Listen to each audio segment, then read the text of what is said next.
President Joe Biden and Congress have been pushing for insulin manufacturers to lower their prices. $35. But guess what that means? Every other company making insulin is going to have to lower their prices to $35 because they can't compete. Starting this year, more Americans with diabetes will get a break on their insulin costs. Action 7 News reporter John Cardinale explains why affordability for the drug is so important. I can't draw a good stick figure. A simple conversation with his wife. And it's come quite a long way, I have to say. Allowed Joe Cram to unlock a new skill. So I'm going to say it's been closer to about 5 years I started doing artwork. A skill he can't imagine life without. It's very therapeutic. It's very helpful for taking my mind off of stuff. Art is almost like medicine for Joe. So when he realized supplies were so expensive, it's $7 or $8 a piece just for one alcohol marker. He bought a computer so his escape could continue. It's just a one-time payment, and I don't have to worry about it after that. An escape from another reality. I kind of had a nickel and dime it for just to be able to afford my insulin. Joe was diagnosed with type 1 diabetes when he was 12 years old.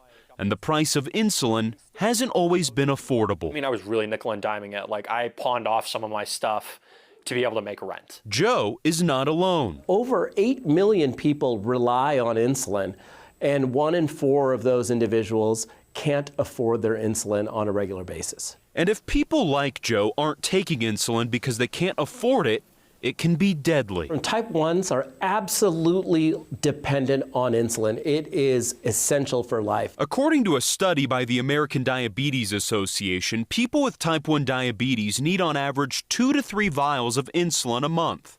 And for the uninsured or those with poor coverage, it can cost on average $1,000 or more.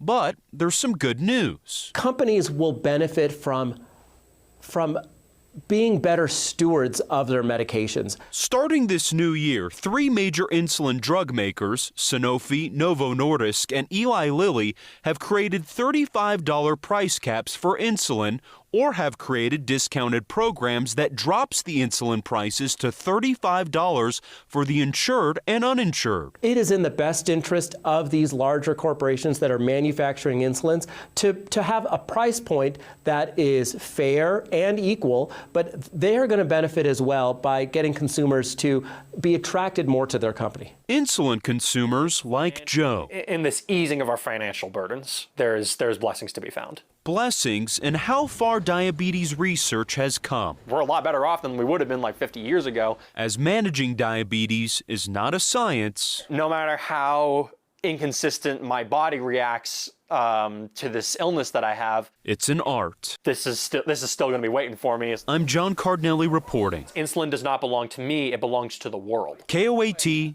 Action 7 News. By reducing list prices, the 3 companies are also expected to save hundreds of millions of dollars per year because of a change in federal law that also took effect in the new year.